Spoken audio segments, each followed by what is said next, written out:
11वें part में स्वागत है। ये हमारा जो पार्ट है इसमें हम आपको किस बारे में बताने वाले हैं, हाइट एंड डिस्टेंस जो टॉपिक है जिसे हम एप्लीकेशन ऑफ ट्रिग्नोमेट्री भी बोलते हैं, हम उसके क्वेश्चन सॉल्व करेंगे इस पार्ट में। तो पहले क्वेश्चन से ही स्टार्ट करते हैं। एंगल ऑफ एलिवेशन, ठीक है।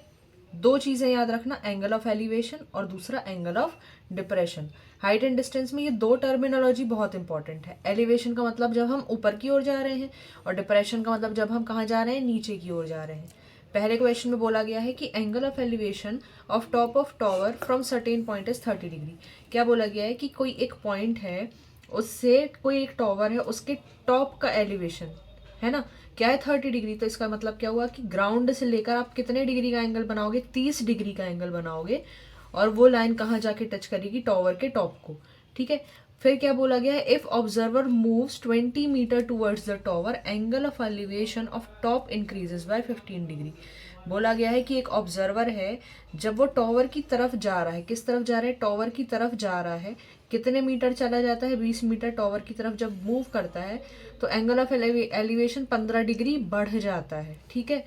तो 15 डिग्री बढ़ गया मतलब कि 30 डिग्री में कितना जुड़ गया, 15 डिग्री और जुड़ गया। तो अब एंगल ऑफ एलिवेशन क्या हो गया, 45 डिग्री। तो दूसरा एंगल ऑफ एलिवेशन आप क्या बना दोगे, 45 डिग्री, ठीक है। ये जैसे ही आप क्वेश्चन पढ़ेंगे ना, तुरंत आपको ये डायग्राम क्लिक करना चाहिए एग्जाम में, ठीक है।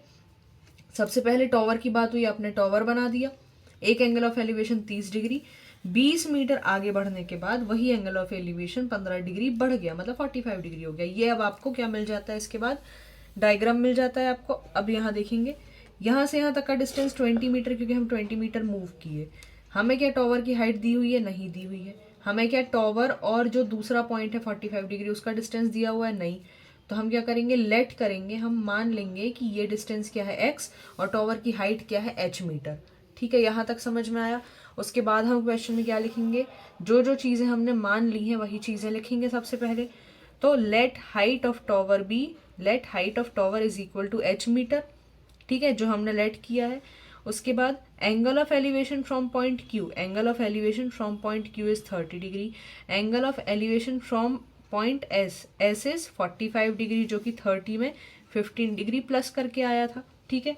फिर S से लेकर R तक का डिस्टेंस भी हमने यहाँ एज्यूम किया है। तो let SR is equal to x metre. ये सारी चीज़ें जो हमने एज्यूम की पहले हमने वो लिख ली पेपर में। अब अकॉर्डिंग टू क्वेश्चन क्या बोला गया है कि S से Q तक का डिस्टेंस क्या है, 20 मीटर चला वो, तो SQ is equal to 20 metre. Now in right angle triangle PRS, यहाँ पर ट्राइंगल देखो PRS राइट एंगल ट्राइंगल है, ठीक है। तो याद रखना, जब भी राइट एंगल ट्राइंगल की बात हो रही है, सबसे पहले ये देखना कि हाइट की किसकी बात हुई है। देखो राइट एंगल ट्राइंगल में ये होता है बेस, ये होता है परपेंडिकुलर और ये होता है हाइपोटेनियस। अब यहाँ ध्यान देना हाइट एंड डिस्टेंस में कि कौन सी दो क्वांटिटी है जिसकी बात हो रही है। बात किसकी हो रही है, देखो हाइट और एक्स क्या है, बेस। किसकी बात हो रही है, परपेंडिकुलर की, और किसकी बात हो रही है, बेस की। तो ट्राइंगल, तो जो ट्रिग्नोमेट्रिक है, ट्रिग्नोमेट्रिक रेशियो में कौन सी वाली क्वांटिटी है जिसमें परपेंडिकुलर और बेस ये दोनों आते हैं। साइन में क्या आता है, परपेंडिकुलर अपॉन हाइपोटेनियस। साइन में क्या आता है, परपेंडिकुलर अपॉन हाइपोटेनियस। कॉस में क्या आता है, बेस अपॉन हाइपोटेनियस। और टेन थीटा में क्या आता है, परपेंडिकुलर अपॉन बेस। याद है, sine theta perpendicular upon hypotenuse, cos theta base upon hypotenuse, tan theta perpendicular upon base. ये तीन बेसिक फॉर्मूले हैं जिन पे ये पूरा चैप्टर चलेगा, ठीक है। अब टेन है परपेंडिकुलर अपॉन बेस, यहाँ क्या दिया है, परपेंडिकुलर और बेस, तो हम क्या लगाएंगे, टेन PSR मतलब जो एंगल S है हमारा 45 डिग्री वो है। Tan PSR is equal to PR upon SR, ये भी लिख सकते हो, या P upon B, perpendicular upon base ये भी लिख सकते हो, ठीक है। बात किस ट्राइंगल की हो रही थी, PRS की, जो 45 डिग्री वाला ट्राइंगल है, 45 डिग्री वाला ट्राइंगल है, उसकी बात हो रही थी। तो tan 45 degree is equal to perpendicular, हमारा हाइट क्या ली थी हमने, H अपॉन बेस क्या है, X, H upon X। Ten 45 क्या होता है, टेबल याद है ना आप लोगों को, ट्रिग्नोमेट्रिक टेबल, ट्रिग्नोमेट्रिक रेशियो की टेबल भी मैंने अपने चैनल में शॉर्ट्स में डाली हुई है, उसको आप एक बार रिवाइज जरूर कर लेंगे, ठीक है। टेन 45 क्या डिग्री क्या होता है, 1, तो is equal to H upon X। अब H upon X is equal to 1 है, X को क्या करोगे, यहाँ ट्रांसपोज करोगे, तो h की वैल्यू क्या आ जाएगी, x के बराबर, h is equal to x। अब आगे बढ़ेंगे। अब in right angle triangle P R Q, ठीक है, right angle triangle P R Q कौन सा ट्राइंगल है, 30 डिग्री वाला जो ट्राइंगल था वो, तो tan 30 degree is equal to P R upon Q R, ठीक है। स्टार्ट। तो यहाँ देखो जो tan 30 डिग्री है कौन सा, पी क्यू आर वाला जो ट्राइंगल है, तो यहाँ पे देखो tan 30 क्या है, ये है, ठीक है। तो यहाँ पे परपेंडिकुलर क्या है, पी आर, परपेंडिकुलर क्या है, पी आर, और बेस क्या है, क्यू आर। तो ये tan 30 जो है वो है P R upon Q are. अब ये देखो क्यू आर क्या है, ये क्यू आर पूरा जो डिस्टेंस है वो क्यू से एस तक का डिस्टेंस प्लस एस से आर तक का डिस्टेंस, ये देखा आपने। तो जो क्यू आर है वो Q S plus S are है, क्यू से तो मतलब 20 प्लस एक्स है, ठीक है। यहाँ तक समझ में आया। तो हम क्या करेंगे, tan 30 को लिख देंगे हम P R upon Q R is equal to, Q R क्या था, Q S plus S R, तो P R upon Q S plus S R, ठीक है। क्यू आर किसके बराबर है, Q S plus S R के बराबर। अब देखो tan 30 की वैल्यू क्या होती है, 1/√3, tan 30 क्या होता है 1/√3 is equal to P R है अपना height upon Q S plus S R 20 plus X, है ना, 20 तक का डिस्टेंस, 20 मीटर का डिस्टेंस, और x को मिला के क्या आ रहा था हमारा, पूरा क्यू आर आ रहा था, तो h अपॉन 20 प्लस एक्स। अब यहाँ हम क्या करेंगे, 20 प्लस एक्स को हम ट्रांसपोज करेंगे इस तरफ, और √3 को ट्रांसपोज करेंगे हम राइट हैंड साइड में, क्रॉस मल्टीप्लाई करेंगे। क्रॉस मल्टीप्लिकेशन के बाद क्या मिलेगा हमको, 20 plus X is equal to √3 into H. यहाँ तक आया समझ में। अब देखो क्योंकि h और x दोनों बराबर हैं, अभी हमने प्रूव किया था h is equal to X, तो 20 प्लस एच हम x की जगह पे जहाँ जहाँ x है, जहाँ जहाँ x है वहाँ पे हम क्या रख देंगे, h रख देंगे, ठीक है। तो 20 plus H is equal to √3h, ठीक है। अब हम क्या करेंगे, ये h है, ये क्या है, h है, राइट में ट्रांसपोज कर देंगे, प्लस में है तो यहाँ आके क्या हो जाएगा माइनस, तो 20 is equal to √3h minus h। इसके पास भी h है, इसके पास भी h है, कॉमन निकाल लो बाहर, तो 20 is equal to h into √3 minus 1। अब देखो h इज इक्वल टू 20 है, √3 माइनस 1 को लेफ्ट हैंड साइड में ट्रांसपोज करो, इस तरफ क्या है मल्टीप्लिकेशन में, तो लेफ्ट हैंड साइड में जाके क्या करेगा, 20 को divide, h is equal to 20 upon √3 minus 1।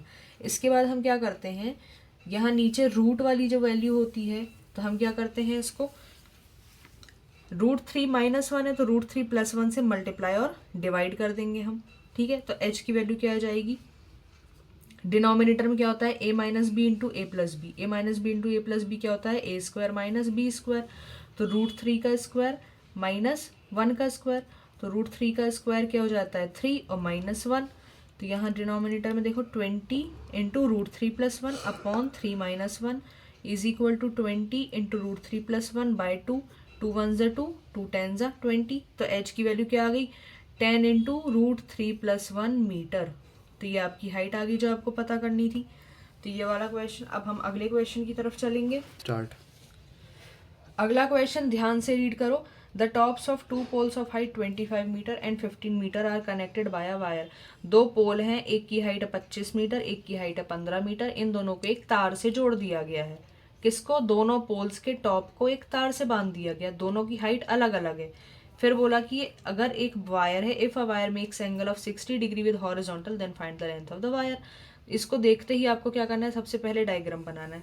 दो पोल्स बनाने अलग अलग हाइट के, ठीक है। एक पोल की हाइट क्या दी हुई है 25 मीटर, एक पोल की हाइट दी हुई है 15 मीटर। इन दोनों को एक तार से जोड़ दिया गया है। तो ए बी पोल बनाया 25 मीटर का और सी डी पोल बनाया 15 मीटर का, और दोनों को ए और डी को एक तार से क्या किया गया है, ज्वाइन किया गया है। अब बोला गया है कि अगर ये जो वायर है ये हॉरिजॉन्टल से 60 डिग्री बना रहा है। हॉरिजॉन्टल का क्या मतलब होता है, हॉरिजॉन्टल का क्या मतलब होता है कि एक सीधी रेखा है, आड़ी रेखा, ठीक है, हॉरिजॉन्टल लाइन, उससे क्या बना रहा है 60 डिग्री बना रहा है अगर ये वायर। तो फिर क्या पूछा गया है, वायर की लेंथ पूछी गई है ना। स्टार्ट।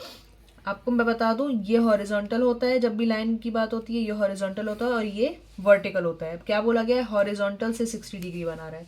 तो ई टू डी तक आप एक हॉरिजॉन्टल लाइन खींचेंगे जिससे ये वायर क्या बना रहा है, 60 डिग्री बना रहा है, ठीक है। तो अब हम आगे, ये डायग्राम हमारा बन गया पेपर में। आगे हम लिखेंगे कैसे, लैंग्वेज क्या होगी हमारी, let A B is equal to 25 metre. एक आपने पोल ले लिया है ए से लेकर बी तक, इसकी लेंथ क्या हो गई है 25 मीटर। Then C D is equal to 15 मीटर। सी से डी तक की डिस्टेंस आपने दूसरे पोल की ले ली है, वो कितनी दी हुई है क्वेश्चन में 15 मीटर। अब देखो दो पोल सीधे खड़े हुए हैं, एक बात बताओ ये पोल और ये पोल दोनों एक दूसरे के पैरेलल होंगे ना, दो सीधे पोल हैं तो दोनों एक दूसरे के पैरेलल होंगे। तो A B is parallel to C D. अगर ए बी किसके पैरेलल है, सी डी के पैरेलल है, तो एक पॉइंट ई बीच में ऐसा आएगा, ई बीच में ऐसा आएगा जहां बी से लेकर ई तक का डिस्टेंस सी से डी तक के डिस्टेंस के क्या होगा, बराबर होगा। आप एक हॉरिजॉन्टल लाइन खींच दो आड़ी ई से डी तक, तो ये देखो एक पैरेललोग्राम बनेगा। ये दो लाइंस पैरेलल हैं, तो आप एक लाइन खींचोगे ई से डी तक जो किसके पैरेलल होगा, बी सी के पैरेलल होगा। ठीक है, तो ये आपको एक पैरेललोग्राम मिल गया। तो ई बी किसके बराबर हो जाएगा, सी डी के बराबर हो जाएगा। ए बी किसके पैरेलल है, सी डी के, तो E B is equal to C D. E B किसके बराबर हो गया, सी डी के बराबर हो गया। तो ए ई किसके बराबर होगा, ए से लेकर ई, ए से लेकर ई तक का डिस्टेंस किसके बराबर होगा, इस पूरे ए बी में से ई से लेकर बी तक का डिस्टेंस माइनस कर दो। इस पूरे ए बी में से ये ई बी माइनस कर दो, तो क्या आ जाएगा आपका, ए ई आ जाएगा ना। तो यहाँ देखो A E is equal to A B minus B E. तो A B is equal to B E किसके बराबर है, सी डी के बराबर। तो A E is equal to A B minus C D. A B हमारा था 25, C D हमारा था 15, तो ए से ई तक का डिस्टेंस क्या आ गया, 25 माइनस 15 10 मीटर। तो इस ट्रायंगल में ए ई क्या आ गया आपका 10 मीटर। 10 मीटर आपकी हाइट आ गई किसकी, ए ई डी ट्रायंगल की हाइट क्या आ गई 10 मीटर। ठीक है, ये ट्रायंगल दिख रहा है ए ई डी ट्रायंगल, इसकी हाइट हमको मिल गई, इसका हमको एंगल ऑफ एलिवेशन भी मिल गया है ना। तो अब हम इसका हाइपोटेनियस लेंथ ऑफ वायर पूछी थी ना, याद रखना 10 थीटा मत लगा देना, यहाँ बेस की बात हो ही नहीं रही है। पूछा क्या है, लेंथ ऑफ वायर पूछी है। क्या पूछा है, लेंथ ऑफ वायर पूछी है। हमको हाइट मिल गई, अब हम क्या निकालेंगे, बेस नहीं, क्या निकालेंगे, हाइपोटेनियस। तो यहाँ पर कौन सी क्वांटिटी है जो बेस और जो परपेंडिकुलर और हाइपोटेनियस की बात करती है। परपेंडिकुलर अपॉन हाइपोटेनियस क्या होता है, साइन थीटा होता है ना, साइन थीटा। तो यहाँ हम क्या यूज करेंगे, साइन थीटा यूज करेंगे। तो in right angled triangle A E D, angle A D E कितना दिया हुआ है 60 डिग्री। तो sine 60 degree is equal to perpendicular upon hypotenuse P upon H. Perpendicular हमने क्या निकाला था, ए ई क्या निकाला था 10 अपॉन, हमको हाइपोटेनियस नहीं पता तो उसको हमने मान लिया क्या, कैपिटल एच मान लिया हाइपोटेनियस को। साइन 60 डिग्री क्या होता है, √3/2। तो √3/2 is equal to 10 upon H. हमने क्या किया, कुछ नहीं, क्रॉस मल्टीप्लाई किया। ठीक है, तो आपका h क्या आ गया 10 इंटू 2, 10 को हमने ऊपर ट्रांसपोज किया, h को हमने यहाँ ऊपर ट्रांसपोज किया और √3 को नीचे ट्रांसपोज किया। ठीक है, इसको आप ऐसे भी लिख सकते हो अगर आपको समझ ना आए तो।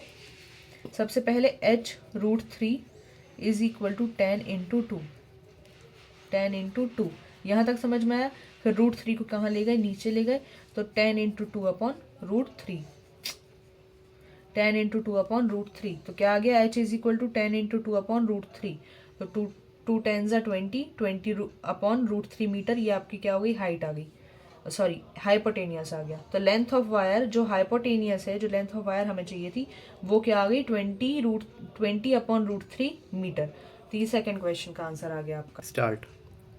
अब तीसरा क्वेश्चन देखेंगे। The angle of elevation of top of building from a foot of tower is 30 degree and angle of elevation of top of tower from foot of, देखो एक बिल्डिंग की बात हो रही है यहाँ पर और एक टॉवर की बात हो रही है। सबसे पहले ये समझ लो, ठीक है, क्या बोला, from foot of tower, tower के फुट से, टॉवर के पैर से, टॉप ऑफ बिल्डिंग के फुट से। Angle of elevation of top of building from foot of tower, tower के फुट से बिल्डिंग के टॉप का एलिवेशन होगा 30 डिग्री। फिर angle of elevation of top of tower from foot of building, building के foot से tower के top का एंगल ऑफ एलिवेशन क्या हो जाएगा 45 डिग्री। ठीक है, यहाँ देखो डायग्राम में जैसे ही आपको ये पता चलता है, सबसे पहले तो दो हाइट बना लो, है ना। पहला बना लो एक टॉवर, फिर बना ली अपन ने एक बिल्डिंग। ठीक है, दो पैरेलल लाइंस खींची, एक बना लिया टॉवर, एक बना ली बिल्डिंग। ठीक है, फिर बोला कि बिल्डिंग के फुट से टॉवर के टॉप का एंगल ऑफ एलिवेशन 45 डिग्री है, ठीक है, और टॉवर के फुट से बिल्डिंग के टॉप का एलिवेशन 30 डिग्री है। तो हमने ये बना लिया भाई, यहाँ इसके पैर से इसके सर का एलिवेशन है 45 डिग्री, इसके पैर से इसके सर का एलिवेशन है 30 डिग्री। ये हमारा डायग्राम हो गया। उसके बाद में आपको दोनों की हाइट दी है, तो देख लो, if tower is 35 metre high, tower की हाइट है 35 मीटर, ठीक है। तो अब आपको पता क्या करना है, बिल्डिंग की हाइट पता करनी। बिल्डिंग की हाइट दी हुई है क्या, नहीं दी हुई है, इतना आया समझ में। बिल्डिंग की हाइट अगर हमको नहीं दी हुई है तो उसको क्या मान लेंगे, एच मान लेंगे हम, एच मीटर, ठीक है। अब देखो हमको यहाँ दो ट्राइंगल्स मिल रहे हैं ना, पहला ए बी सी ट्राइंगल और दूसरा बी ए डी ट्राइंगल। ये दो ट्राइंगल मिल रहे हैं हमको। यहाँ पर हमको क्या क्या कौन कौन सी क्वांटिटी हमको पता है। पहला कि let B C is equal to 35 metre, be the height of tower, ठीक है। बी सी जो है इसको हम मान लेते हैं कि बी सी 35 मीटर है, ये टॉवर की हाइट है, और A D is equal to H metre, be the height of building. A D जो है, जो एच मीटर है, इसको ले लेते हैं कि ये किसकी हाइट है, बिल्डिंग की हाइट है। जो हमको नहीं पता था हमने एच मान लिया कि ये बिल्डिंग की हाइट है। इसके अलावा हमें क्या क्या क्वांटिटी पर नोन है, D B A is equal to 30 degree, D B A क्या है 30 डिग्री, ये हमें पता है, और दूसरा सी ए बी क्या है 45 डिग्री, ये हमें पता है। अब हम क्या करेंगे, ट्राइंगल ए बी सी में देखेंगे। देखो आपके पास दो ट्राइंगल हैं, लेकिन ट्राइंगल जो है हमारा कौन सा वाला triangle, B A D triangle जो है, इसमें देखो एच और एक्स ये दोनों क्वांटिटी हमको नहीं पता, हमको हाइट भी नहीं पता है और हमको यहाँ का बेस भी नहीं पता है। कौन सा वाला ट्राइंगल है जिसकी दो क्वांटिटीज हमें पता है, कौन सा, ए बी सी। ये जो मैं शेड कर रही हूँ ना ट्राइंगल, इस ट्राइंगल की हमको दो क्वांटिटी पता है। पहला तो इसकी हाइट परपेंडिकुलर हमें पता है, और दूसरा ये जो एंगल है, एंगल ऑफ एलिवेशन, ये हमें पता है। स्टार्ट। तो जब हमें दो क्वांटिटीज नोन है, एक तो क्या इसकी हाइट और दूसरा ये एंगल 45 डिग्री, ये दो क्वांटिटीज नोन है, तो अब हम आराम से बेस निकाल लेंगे, ठीक है। अब देखो ध्यान देना किसकी बात हो रही है, परपेंडिकुलर और बेस की बात हो रही है। कौन सा रेशियो है जो परपेंडिकुलर और बेस की बात करता है, टेन थीटा होता है परपेंडिकुलर अपॉन बेस, तो हम टेन थीटा वाला रेशियो यूज करेंगे, है ना। स्टार्ट। तो in triangle A B C tan 45 is equal to 35 upon X, ठीक है। परपेंडिकुलर और बेस क्या था, एक्स लिया था हमने, टेन थीटा होता है perpendicular upon base, tan 45 is equal to 35 upon X. Tan 45 क्या होता है, 1 is equal to 35 upon X. X को क्या करेंगे हम, यहाँ ट्रांसपोज करेंगे, डिवीजन में था, यहाँ आके क्या करेगा, ये मल्टीप्लाई करेगा 1 से, तो x is equal to 35 metre, ये आपकी x की वैल्यू आ गई। अब क्या करेंगे, अब हम दूसरे ट्राइंगल को देखेंगे। अब ये जो दूसरा ट्राइंगल है ना, जिसका एंगल ऑफ एलिवेशन क्या है 30 डिग्री है, ये जो 30 डिग्री एंगल ऑफ एलिवेशन है, ये वाला ट्राइंगल देखो। तो अब हमको देखो x की वैल्यू मिल गई, अभी हमने निकाली किसके बराबर थी, 35 मीटर के बराबर, x जो आ गया 35 मीटर आ गया। अब ये वाली क्वांटिटी नोन है, अब हमको क्या फाइंड करना है, h फाइंड करना है। तो in triangle A B D या बी ए डी, इस ट्राइंगल में जो टेन 30 है वो किसके बराबर होगा, h अपॉन एक्स के बराबर, परपेंडिकुलर अपॉन बेस, तो h अपॉन एक्स के बराबर क्या हो जाएगा, टेन 30 डिग्री। तो इसको हम कैसे लिखेंगे, तो in triangle B A D tan 30 is equal to perpendicular upon base is equal to h upon X. X अभी हमने क्या फाइंड किया, 35 मीटर, तो टेन 30 क्या होता है, 1 upon root 3 is equal to h upon X की जगह क्या लिखेंगे, 35 metre, since x is equal to 35 metre अभी हमने फाइंड किया। अब यहाँ क्या करेंगे, क्रॉस मल्टीप्लाई करेंगे 35 का, 35 को ट्रांसपोज करोगे इस तरफ, तो h क्या आ जाएगा, 35 अपॉन रूट 3 मीटर। तो ये आपका आंसर आ गया, हाइट किसके बराबर आ गई आपकी, 35 अपॉन रूट 3 मीटर के इक्वल। स्टार्ट, पॉज कर, स्टार्ट। तो ये आपका हाइट एंड डिस्टेंस का वीडियो था इस सीरीज का। अब इसके बाद आपको और भी जो टॉपिक्स कवर करने हैं तो मैं शॉर्ट्स अपलोड करती रहती हूँ, उससे भी आप अपने अगले जो कुछ क्वेश्चंस हैं वो कवर करते रहना, ठीक है। अच्छे से प्रिपेयर कीजिए, कुछ ही दिन बच्चे मैथ्स एग्जाम्स के लिए, तो all the best for your exams. Start. और अब तक के इन जितने भी वीडियोस मैंने अपलोड किए हैं आंसर राइटिंग कैसे करनी है तो वो तो मैंने आपको बहुत ही डिटेल में एक्सप्लेन किया है। इसके बाद भी अगर आपको कोई कन्फ्यूजन है कि आंसर राइटिंग के स्टेप्स क्या होते हैं, कि हमको कैसे आंसर राइटिंग करनी है आगे, तो आप कमेंट सेक्शन में मुझे बताइए, तो मैं एक वो वीडियो भी लेकर आऊँगी जिसमें आपको आंसर राइटिंग की ट्रिक्स मैं आपको एक्सप्लेन करूँगी। ठीक है, तो इतना ही था यहाँ तक हमारा जो था आज का सेशन। Thank you.